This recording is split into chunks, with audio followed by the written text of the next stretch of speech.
balle. Il faut l'arrêter. Vas-y, Cory. C'est... Manqué. Non! C'est sûr, il fait trop chaud ici pour que mon talent de hockeyeur puisse se révéler au grand jour. Ouais, j'ai tellement chaud que je plongerais au fond d'une piscine pleine de glace. Et moi, je pourrais étreindre un bonhomme de neige. Et moi, j'engloutirais tout un igloo. Ouais, ben dans mon cas, j'irais juste actionner la climatisation. Ça vous va? Une autre partie? Ouais! Cette fois, je vais Allez, mise au compter. jeu. Alors, dégage, allez. Ah, ils vont encore courir. Oh, je vous rejoins tout à l'heure. Je vais chercher la balle. Plus vite. Ok. Un droméosaure.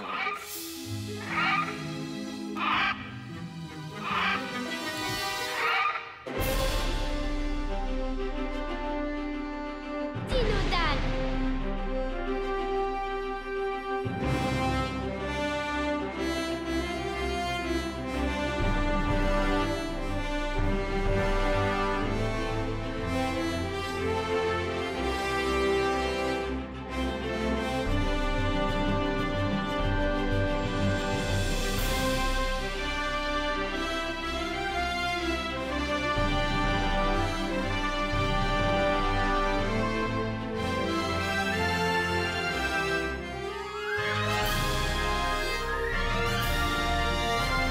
Dinodan.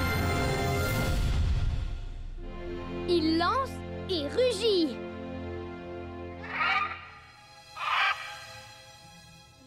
Hé, c'est ma balle.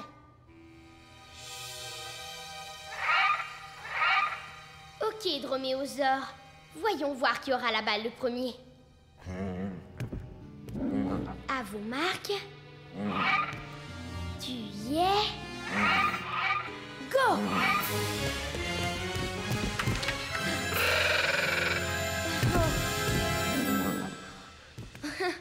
Désolé mon vieux, mais j'ai besoin de cette balle pour la récré. Tu ne m'attraperas pas!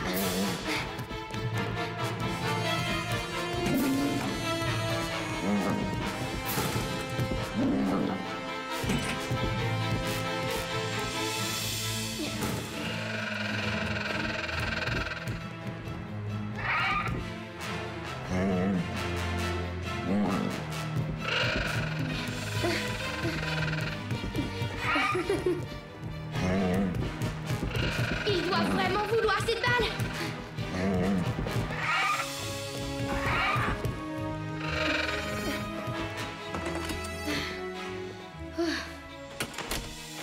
Ce droméosaure court vraiment très vite.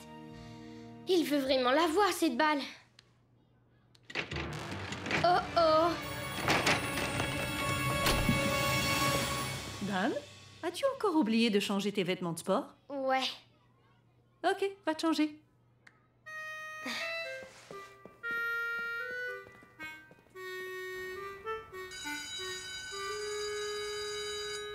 Un fait intéressant à propos des lézards, c'est que ce sont tous des animaux au sang-froid. Qui sait ce que ça veut Madame dire? Carver? Oui, Cory? Je sais pas ce qu'animal au sang-froid veut dire, mais à qui je devrais m'adresser pour faire diminuer le chauffage? Je suis toute en sueur depuis le cours de gym. Cory, on est en hiver. Mais tu sais ce que ça veut dire. Puisque tu transpires, ça veut dire que tu n'as pas le sang-froid. Et tu sais pourquoi? Non. Dan, Quand on a chaud, suer est une façon de refroidir la température du corps et seulement les animaux sans chaud le peuvent, comme Cory et le reste d'entre nous. Ça ne fonctionne pas tellement bien. Ceux qui ont le sang-froid ne transpirent pas. Ils ne peuvent pas se refroidir ou se réchauffer. C'est pour ça qu'ils aiment les endroits chauds. Et qui d'autre aime la chaleur? Les dinosaures. Exactement, les dinosaures, qui ont le sang-froid. Il y a des gens qui disent que les dinosaures ont disparu parce que le climat était devenu trop froid pour eux. Et ils n'ont pas pu y survivre. Je détesterais pas une légère baisse de température dans la classe dès maintenant. ça, je pense bien que c'est notre invité spécial. Un invité spécial? Les enfants, voici mon bon ami Jim. Salut les enfants. Salut Jim! Tu nous apportes une surprise? Exactement. Mhm. Les enfants, je suis un expert en reptiles. Je travaille au zoo et je viens vous parler aujourd'hui du monde des reptiles. Tout ça avec l'aide de mon camarade fidèle... Denis. Salut les enfants. Salut Denis! Un droméosaure! J'adore les marionnettes. Oui, je suis un droméosaure, c'est ça, un dinosaure. Mais les dinosaures ont disparu maintenant. Et ça me fait me sentir bien seul. Mais saviez-vous qu'il existe aujourd'hui plus de 5000 espèces de reptiles répertoriés et qu'on en retrouve sur chacun des continents, à l'exception de l'Antarctique? Oh, c'est renversant, je n'étais pas au courant. Oui? Denis, est-ce que tu savais que les dinosaures étaient de gigantesques lézards et que le nom dinosaure veut dire terrible lézard? Ben moi je n'étais pas au courant, et toi Denis? Bien sûr que j'étais au courant, je suis un dinosaure. Mais est-ce que vous saviez que juste parce que les dinosaures étaient appelés terribles lézards en latin, ça ne veut pas dire qu'ils étaient terribles, ni même des lézards? Ça veut dire qu'ils ne seraient pas des lézards? Eh bien tu vois, les dinosaures étaient apparentés aux lézards. Mais il y a des tas de différences. Par exemple, tous les lézards ont le sang-froid. Ouais, comme les dinosaures. Non, pas du tout, mon petit bonhomme. Certains dinosaures avaient le sang-froid, mais la plupart d'entre eux avaient le sang chaud. Tout comme toi et comme Jim. Tu vois, les gens ont longtemps cru que les dinosaures avaient le sang froid. Mais maintenant, les paléontologues croient qu'ils avaient plutôt le sang chaud, ce qui signifie qu'on ne pouvait pas être des lézards. Cette marionnette a du génie! Hé, Jimbo, je crois que c'est le moment de présenter aux enfants notre petit camarade. Excellente idée. Mesdames et messieurs, veuillez faire la connaissance de Bobby, le dragon barbu. Alors, qui veut le prendre? Ah, c'est très bien, ok. Il est très amical et ne mord pas. Est-ce que Bobby a le sang-froid? Tout à fait. Tiens, tu n'as qu'à le tenir sous le ventre. Tiens-le 1 minute et ensuite passe-le au suivant. Regardez ces petites épines. Donc, les dinosaures n'avaient pas le sang-froid comme celui de Bobby? Oh, il me reste tellement de choses à apprendre sur les dinosaures. Plusieurs dinosaures avaient le sang chaud. Je n'étais pas au courant. Mais j'aimerais m'assurer que c'est bien vrai. Je me demande bien comment prouver ça. T'as qu'à demander à Denis, il sait tout, c'est un expert. Denis, comment on peut vérifier si un animal a le sang chaud? Est-ce qu'on le sait seulement en le regardant? Eh bien, en fait, c'est... À vrai dire, ce que je voulais savoir, c'est ce que Denis en pense. Oh, ok. Denis, qu'est-ce que tu en penses? Eh bien, je crois que le meilleur moyen de savoir si un animal a le sang chaud ou non serait d'observer à quelle vitesse il se déplace par temps froid et quand il fait chaud. Car un animal à sang chaud se déplacera vite qu'il fasse froid ou chaud, mais un animal à sang froid, lui, aura plutôt tendance à devenir paresseux quand il fait froid dehors. Brrr. Donc si un animal a le sang chaud, il se déplace plus vite en milieu froid. Et si un animal a le sang froid, il se déplace plus lentement en milieu froid.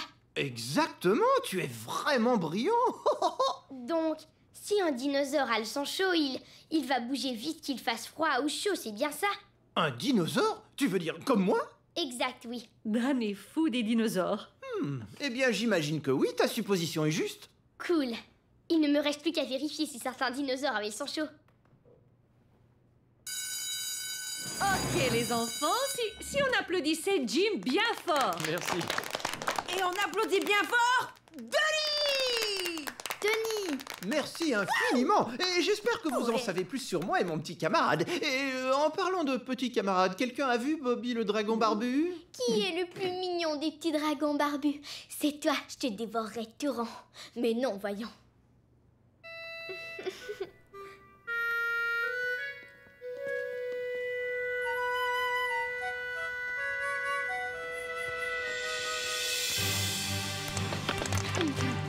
C'est beau.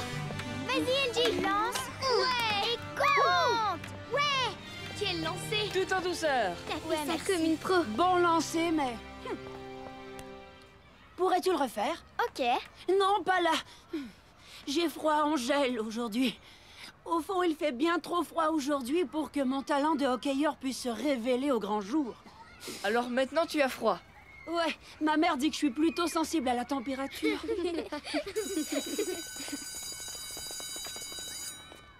Hé Dan, tu ne viens pas? Dans un instant. J'ai seulement une petite dino-expérience à finir. Un droméosaure! Tu l'as vu vraiment cette balle, on dirait?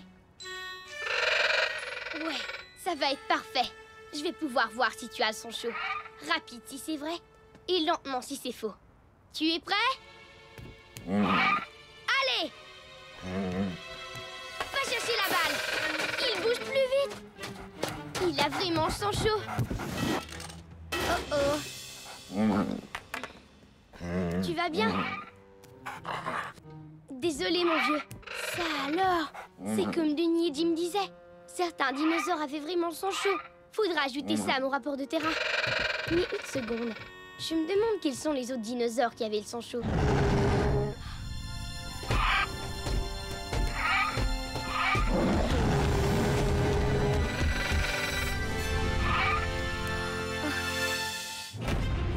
Restez à l'écoute pour une autre aventure de Dino Dan. Excellent. La laitue est bien en place. Dino expérience numéro 125. Je veux vérifier comment le Euoplocéphalus utilise sa queue. Certains paléontologues croient qu'il donnait de gros coups de queue pour se défendre, mais personne n'a jamais vu sa queue en action. Jusqu'à aujourd'hui, j'ai trouvé le plan parfait. Le Euoplocéphalus est un herbivore, alors il ne pourra jamais résister à mon bar à salade gratuit. Mais la laitue va le mener tout droit vers un tyrannosaure très féroce. Et comme le tyrannosaure Rex est un des prédateurs du Euoplocéphalus, c'est-à-dire un dinosaure qui veut s'en nourrir, je parie qu'en voyant le tyrannosaure, il sera tellement effrayé qu'il se servira de sa queue pour se protéger. Enfin, espérons-le. Le Euoplocéphalus a un gigantesque marteau au bout de sa queue, qui fait environ 3 fois mon poids. Ça doit faire très mal. C'est maintenant ou jamais.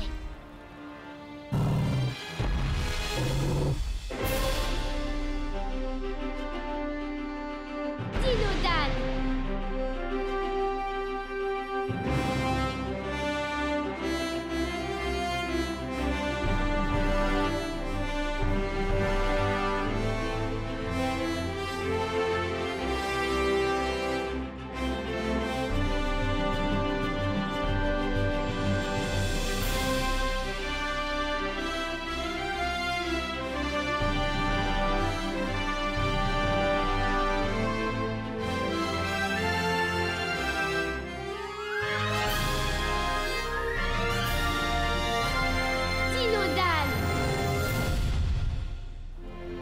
Queue leu dans la neige. Le Euoplocéphalus s'approche du très féroce T-Rex. Voyons voir ce qui va se passer quand il le verra. Va-t-il utiliser sa queue ou est-ce qu'il va le câliner? Quoi? Oh, on dirait que mon T-Rex en peluche n'est pas très effrayant, ouais. C'est vrai que j'ai souvent dormi avec. Attends-moi ici, Euoplocéphalus. Je t'apporte un truc que tu trouveras plus effrayant.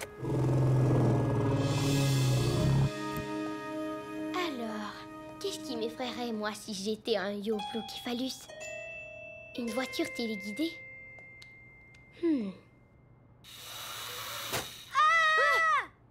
Drake, mais qu'est-ce que tu fais? J'attends juste qu'il neige.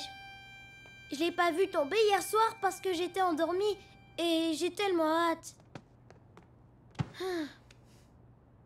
Drake, tu trouves ça effrayant? C'est un cheval. Mais qu'est-ce que tu fais de toute manière? J'essaie de trouver ce qui peut effrayer un Euoplocéphalus, c'est tout. Pas mon cheval, en tout cas. Tu crois que Doug, ça irait? Non, ce n'est pas effrayant. Si quelqu'un te demandait ton avis, est-ce que tu dirais qu'il va neiger bientôt? Genre... aujourd'hui? T'es bien un vieux soulier de course?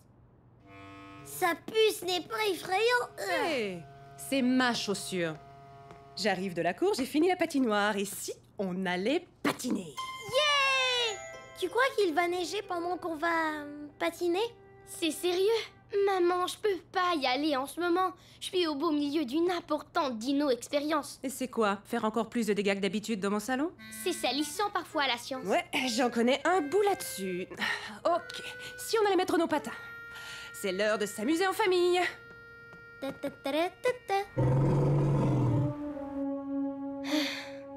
te le promets, je le verrai bien comment tu te défends. Allez, viens Dan. Ok, je vais juste t'emporter quelques trucs.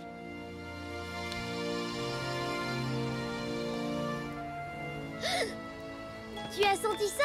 C'était de la neige? Pas encore, mon grand. Dan, pourquoi tu as besoin de toutes ces choses? Parce qu'il faut toujours être prêt au cas où on devrait procéder à une importante dino-expérience.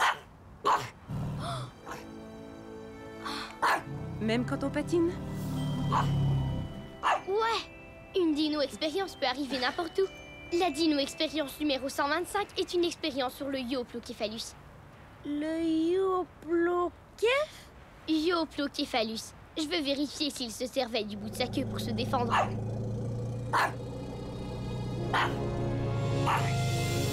Le Yoploképhalus est un ankylosaure, ce qui veut dire que tout son corps était recouvert d'une armure. Comme mes jambières? Si on veut, le Yoploképhalus avait une armure faite avec des os bien solides, un paquet d'épines et des bosses sur son corps. Ses paupières étaient même recouvertes d'une armure. Waouh, cool! C'était un costaud. En effet, oui. Il était herbivore, donc son armure servait à le protéger. Oh. Et Trek, tu as vu sa queue? Il a un gros marteau juste au bout. Il est gros! Ouais, il doit peser plus que maman. Très gentil, Dan. Ok, monsieur le dino scientifique, que dirais-tu d'aller finir ta dino-expérience et ensuite on patinera? J'adore ton plan, maman. Merci. Dan, attends! Et si je vois tomber la neige et que tu n'es pas ici? Tiens. Prends une de mes radios dinosaures, on pourra rester en contact.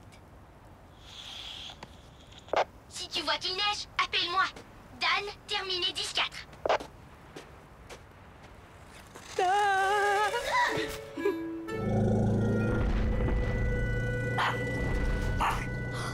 Il revient sur ses pas. Je vais pouvoir mener ma dino-expérience, mais j'arrive très mal à le voir. Il faudrait que je sois plus haut. Ma cabane dans l'arbre. Maintenant, je n'ai plus qu'à lui fabriquer un truc qui va l'effrayer.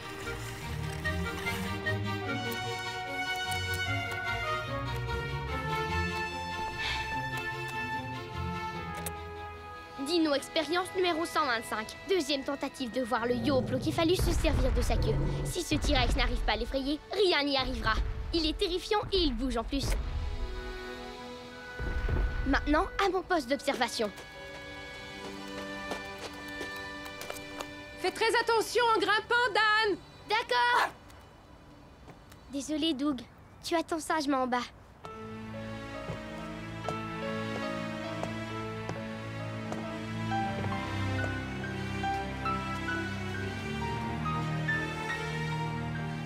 Ça y est, il arrive.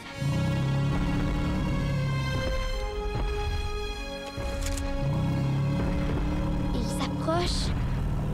Encore un peu de patience. Maintenant.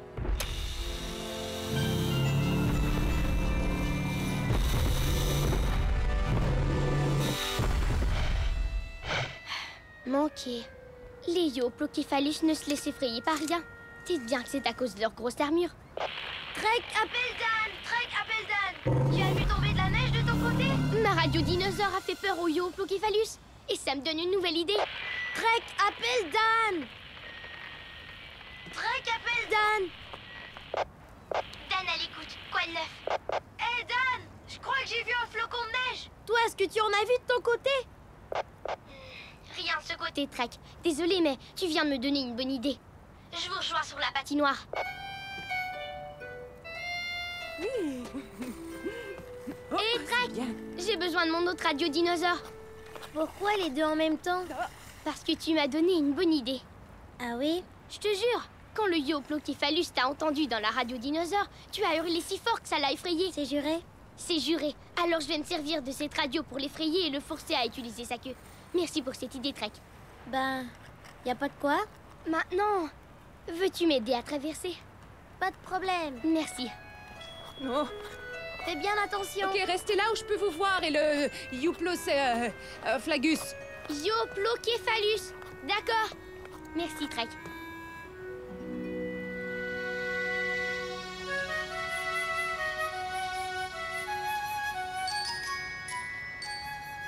Ouais, mon dinosaure de neige est complété. Oh ouais. Toi, tu es beaucoup plus effrayant, mon T-Rex en peluche. Mais j'ai trouvé un truc qui va te rendre encore plus effrayant. Là, il ne reste plus qu'à attirer le Yoploképhalus jusqu'au dino de neige et à laisser ma radio dinosaure s'occuper de rugir. Oh, il arrive.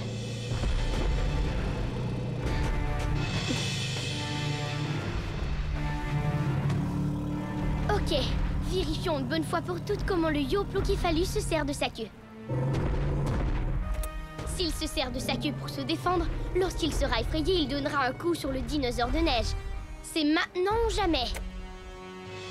Allez, approche. Là!